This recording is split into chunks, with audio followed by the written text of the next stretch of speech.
So I'm going to share a little bit today about a few things, but firstly just let me say that I'm here to talk about Real Talk, or here to represent Real Talk, and I'll be sharing a little bit firstly and Kim will be sharing afterwards. And we've been asked by Cherish Life Queensland to share about a couple of little parts of our ministry. I'll be sharing about men and masculinity and purity and things like that, and Kim will be sharing about preteen girls, and they're at two different ends of the spectrum but both very important. But they're not the sort of key parts of actually our ministry.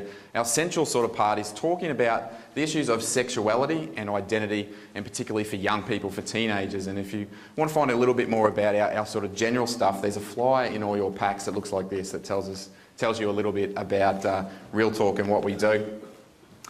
I'm going to share a little bit about my journey in my own life, in my own experiences, and as part of Real Talk, one of the things that we want to do every time we present is be real. And as young people, I still consider myself young, I scrape into Gen Y.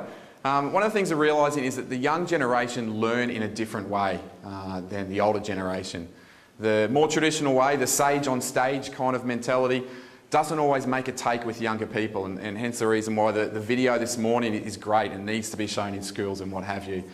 For young people, they need to integrate their learning into their own experience. And so when we present as part of Real Talk, we like to share from our own experience, because when we're up front and we're sharing, we need to make a take with the people, and we find that giving our own witness and sharing vulnerably about our own lives is a great way of people actually identifying with things in their own journey. So I'm going to give you a little bit of a snapshot of my own sort of witness today. I'm going to share a little bit vulnerably. I'm going to share briefly just a couple of important moments, but hopefully through that also illustrate the overall message that I want to pass on today, and that's the importance of sexual purity and some of the ministry that I've been doing as part of the Real Talk program.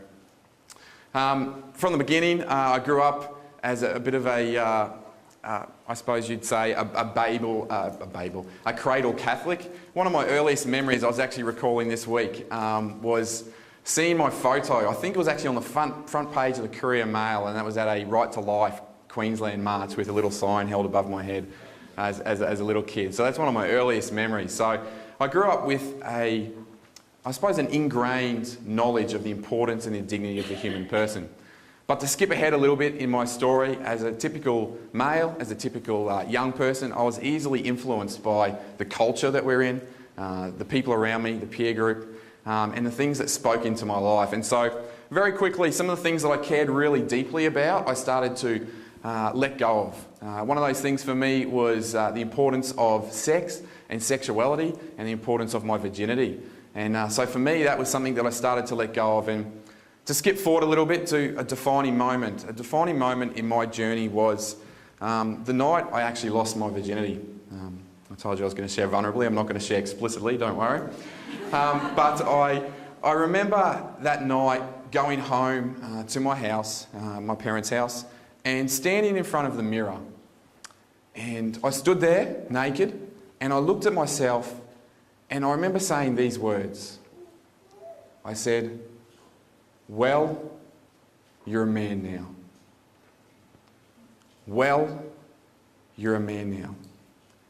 And I look back at that young guy, that young man, and to be honest, I want to grab him and give him a hug. And I want to say, it's all right, you don't have to do that. You don't have to act in that way to be a man. Because you see, I'd swallowed that lie that so many young people swallow, that somehow my masculinity, somehow who I was as a man was wrapped up in my sexuality and what I did with it, whether it be pornography, acting out, having sex, what have you. I swallowed that lie right down. And so it's a defining moment, probably a moment down here, but my life continued to progress from there, and you can probably guess the way it progressed until something happened in my life, and I don't need to go into it too much, but I had a few defining moments that changed my perception. I was still a practicing Christian, I suppose you'd say, in some regard. I was going to church every weekend, I was going to Mass, but I wasn't living out of that paradigm in other parts of my life. And I had a changing moment where I started to really value the human person and value the gift of sex and who I was as a man. And so I set about feeding myself lots of materials and devouring everything I could find on the topic of sexuality and what have you. And I discovered some great teaching. I fell in love with something called theology of the body, and it revolutionised the way I thought. But during this time, I also experienced many challenges, because I kind of got it. I got why pornography, I got why sex before marriage for me was wrong, and I got why I suppose Christians believe that. And yet I was still tied to something. I was struggling. Something in my neurochemical makeup as a man sort of weighed me down. And I'm just going to quote something here. It's a quote actually from the Catholic Catechism, but it says a few things about what I was going through that time in my life. It says, "Chastity includes an apprenticeship in self-mastery, which is a training in human freedom. The alternative is clear. Either a man governs his passions and finds peace, or he lets himself be dominated by them and becomes unhappy. Self-mastery is a long and exacting work. One can never consider it acquired once and for all. It presupposes renewed efforts at all stages of life. St. Paul says in Romans, I do not do what I want, but I do what I hate. I do the evil that I do not want." And I was going through this kind of struggle where I was doing things that I didn't want to do. And so I don't want to speak too much more about that, except that that's probably where my passion for masculinity and sexual purity sort of came about. And I started to discover a few things, and one of those was that there was a real hole in some of the material that's out there. There's a lot of good teaching on this sort of stuff, but as far as journeying with young men and taking them to a place where they get real and change some of the neural pathways that they'd set up in their brain through their actions and through their use of pornography and things like that, there wasn't a lot of material out there. So I developed a real desire for this, and that has sort of led me down the path I have. But to skip forward a little bit more, I'll try and be nice and brief because I know I'm going to steal from some of Kim's time. Skip forward to my wedding day, the other end of the spectrum. And I remember the morning of my wedding going for a little bit of a quiet time. Sorry, I'm getting emotional already. I love my wife, and her being pregnant just makes me love her more. And that was an awesome day. And that day I went for some quiet time, a little bit of prayer in the morning. And I remember saying something to God that I never thought I'd ever say. I said, "God, thank you for all the struggles in my life. Thank you for the challenges. Thank you for making me a man and making it so hard for me as a man. Thank you for making me have to work to earn the love of my bride. Thank you for putting me through all this." And I'd prayed the opposite so many times. "God, take this away from me. I just want to have sex." Do you know what I mean? Why did you make me a man? I prayed the opposite, but I stood there that day in a moment of clarity, a moment of grace, I think. And I sort of experienced something. I experienced perspective, I think. And when I share with young guys, particularly Christian young men, I share this material, I talk about how that day I realised that I stood there and I looked back and went, yeah, these are the things that allowed me to crucify that part of me, to put it to death. These are the things that allowed sanctification within my life. And I'm just going to show you a clip. Hopefully this works very quickly. This is from my wedding day. So, what can I say? I'm here on my wedding day and it's an amazing, amazing experience. I think these last couple of weeks I've experienced a joy and an exuberance similar to what I think the original man experienced when God presented Adam with Eve. He exclaimed at last, and I think that's what I'm experiencing. I think that's what every groom should experience when his wife or wife-to-be walks down that aisle and they're united on the altar. For us, the journey of learning God's plan for our sexuality and waiting for marriage was awesome. It allowed us to grow with each other, see deep within the person and actually appreciate the person and learn to love that person for what they are. And to be able to join today at the altar, to say our vows and make a covenant with each other and a covenant with our God.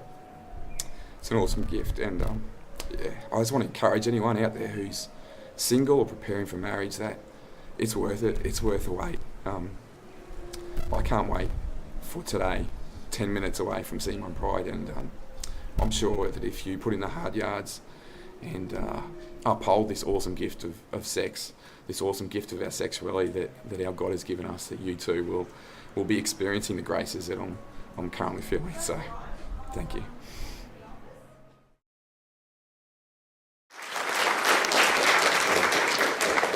Okay, I better hurry up. It's okay, I know the person after me. She won't mind if I go a little bit over. Yeah, I show that. I think that's the first time I've actually shown that to a group like this, and I think that says it all. I better move on. I think during that time of struggle, one of the stats that I heard which floored me, but I've learned to discover is actually pretty true as I've journeyed with lots of men. There we go, just fix the sound up there. Is that somewhere in the vicinity of 50% of practicing Christian men use pornography weekly. And somewhere in the vicinity of 50% of practicing Christian men use pornography regularly. And I thought that can't be right. But as I've journeyed with guys, what I have come to realise is that there is a lot of guys that realise how wrong it is. They realise that it's a struggle for them, and they realise God's grace.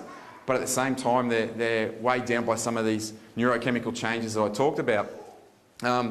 It says in Matthew 5, if a man looks at a woman lustfully, he's already committed adultery in his heart. And what we talk about in our Battle for Sexual Purity program is actually really looking at the issue of lust as the thing that has a foothold in many people's lives.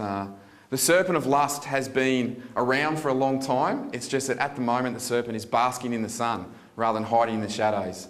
And we don't have to look far. We look in the media, we see things like Lynx ads and Brute ads where these guys are basically saying it's okay to check people out. TV shows like 2.5 Men, or I suppose the feminine equivalent, Offspring and things like that, where fantasy and entering into the world becomes normalised. I think lust has become a recreation, an acceptable thing to do. And I think the problem with lust is that it trains people in sexual sin, and it trains people to be users. And I think this is the crux, and I think this is why it's relevant to Cherish life, is that lust trains people to be users of the human person. We start to see people as not having that inherent dignity and value. And that's why it's the crux of this issue. There's a huge need. I'm not sure I've ever heard someone preach from the pulpit on the topic of lust. And I think for me, what I've discovered is that there's a lot of guys that lack both the spiritual and the practical tools in this area, in this battle. They're not engaged in the battle. And so I'm just going to finish up. There's going to be a question time at the end, and I can share more during that time if anyone has specific questions about the program. But one of the tools we use within the program, and I most recently ran it with 15 to 20 young Catholic men, and every one of those guys at the end when they were surveyed said that they believed that every Christian man should do a program like that. And one of the tools we use is a card that I give out to guys, and it's called a pass card, and it just says PASS. The acronym stands for prayer, accountability, scripture, and in the Catholic context, sacrament. So it's encouraging guys to pray in those moments. It's encouraging guys to have authentic male relationships in their life that can give them accountability. I encourage all men to have an accountability partner, someone they share vulnerably with. It encourages guys to learn scripture and to quote it regularly, quote it daily, and quote it in the moment of temptation, and encourages them to call on the grace of God in the Catholic context through the sacrament. So I'm probably going to hand over now. Kim's up next, and she's going to share a little bit about the Girl Talk program. But if there's any questions or what have you, you can ask those afterwards. Thank you for your time.